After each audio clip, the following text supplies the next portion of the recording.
Kwa hiyo nichukue fursa hii kuwapongeza sana wana Singida, kumpongeza sana mbunge wa Singida kwa kuhakikisha kwamba anaomba wadau mbalimbali kuhakikisha tunakuwa na uwanja huu.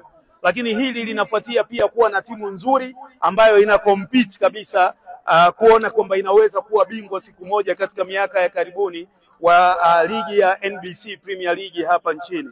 Mnafanya vizuri sana kwenye upande huo. Na hili la kujenga uwanja peke yake linaonyesha jinsi ambavyo uongozi wa timu hii uko serious.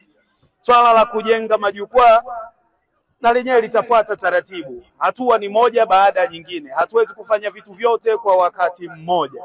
Na lifti, ndugu zangu wa Singida, inakukutia njiani. Hata kama unataka kuomba msaada wa kujengewa majukwaa, wadau mbalimbali wengine wawekeze, lakini wakiona kama umekuwa serious na umeanza na pitch kama hivi, inakuwa rahisi kuwaelewesha kwa nini wakuunge mkono kwenye kufanya hilo ambalo unakusudia kulifanya. Kwa hiyo niwapongeze sana wana Singida. Nimefurahia mmekuwa na uwanja mzuri sana, pengine miongoni mwa viwanja vyenye pitch bora kabisa katika nchi yetu.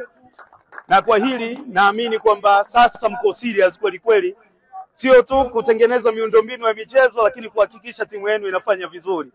Mjumbe wa bodi hapa ametangulia kusema kwamba timu yenu iko katika 3 bora mwaka huu. Mimi sina la kusema.